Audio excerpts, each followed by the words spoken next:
I just don't see it. You can't run the ball. You only have CeeDee Lamb to make consistent plays consistently. And everybody's turning all the attention to CeeDee Lamb and he had his first 100-yard game today and everything, and it was all good, but damn. Damn. It's hard to watch. And it's even more difficult to get any faith and say that anything is going to happen with what you see.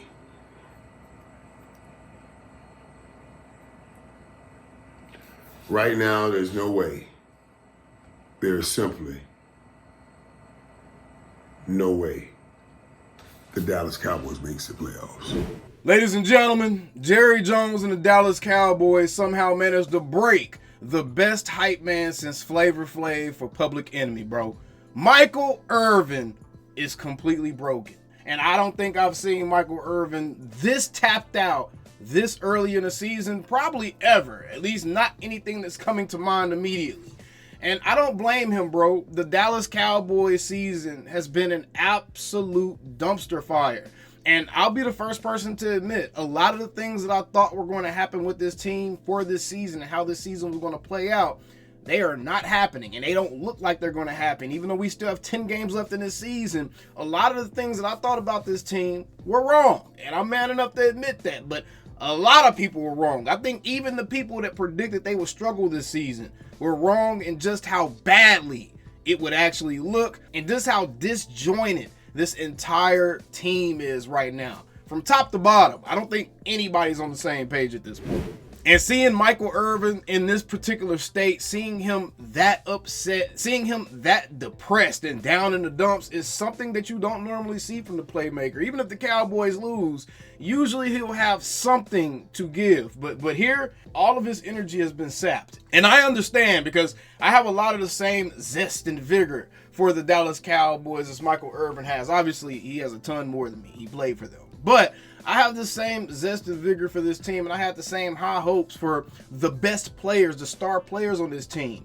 What I didn't realize, however, is that the head coach and the coaching staff in general would be such a huge impediment that would actually make the players on this team regress this season instead of get better in the second year of an offensive scheme. Now, the defense, I don't really blame Mike Zimmer for what's happening with the defense right now. It's honestly really, really hard to fairly judge Mike Zimmer because he literally hasn't had a full deck of playing cards all season long. He lost one of his best pass rushers and one of his top cornerbacks before the games even started getting played. So it's very, very hard to look at Mike Zimmer and blame him for what's happening right now because he hasn't had an actual chance to fully employ what he wants to do with this defense. Let's be real.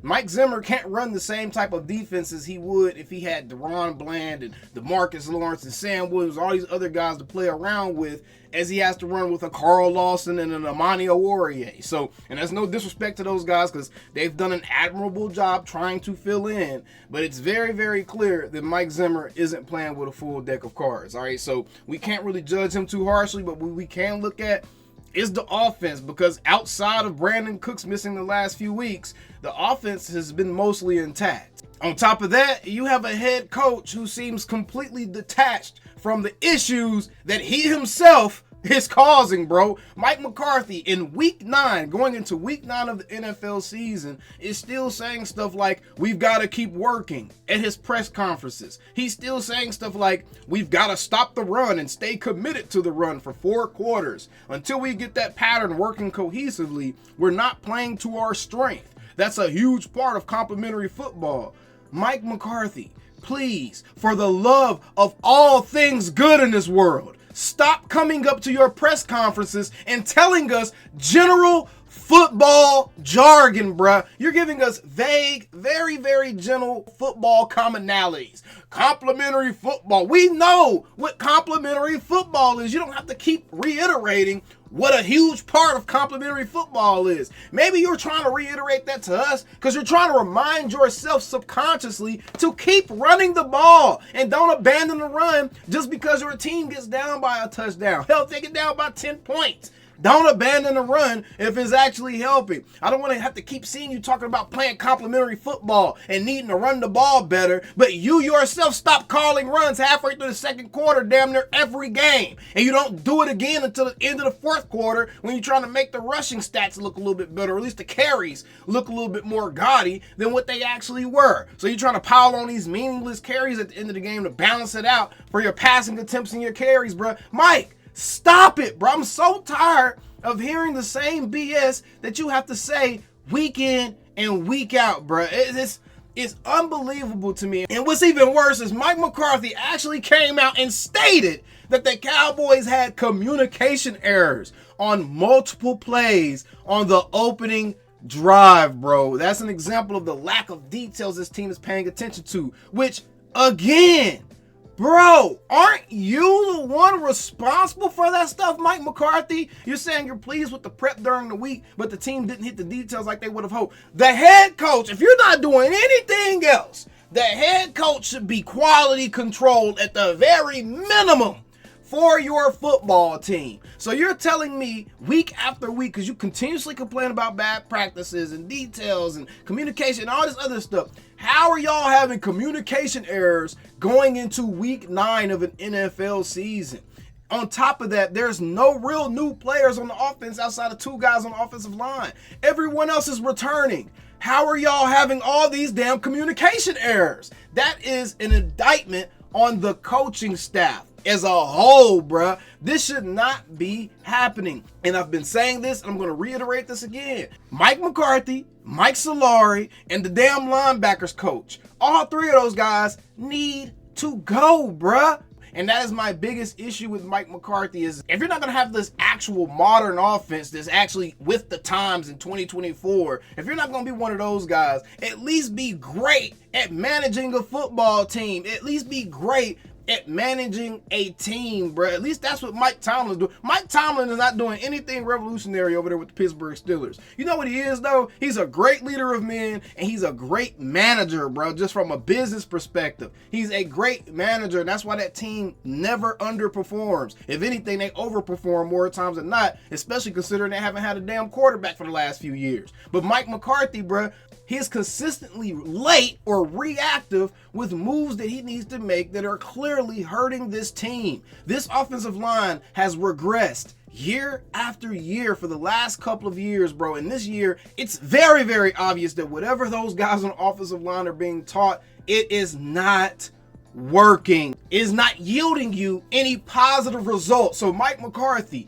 usually at this point in the season, we would see something done. We would see a head coach that knows his job is on the line, is going to be getting rid of guys and trying to make something work. He's going to be flipping all the switches, pulling all the triggers. We've seen this. Hell, just this season, go to the situation this season where a guy's already been fired. With Robert Saleh, he was about to fire the offensive coordinator before he got fired because he knew he needed to do something. Mike McCarthy doesn't do anything. He lets his friend club drag him to the bottom of the abyss, and he wants all his guys to sink on the ship with him. Mike McCarthy, Mike Solari has been a very clear issue for a while. This offensive line has clearly been bad for a while. Terrence Steele has clearly been bad for a while. You're not proactive in your moves. Your offensive scheme is very, very antiquated. You don't seem to have any type of personality or culture that you're really imparting on this team. You don't have any identity that you're imparting on this team.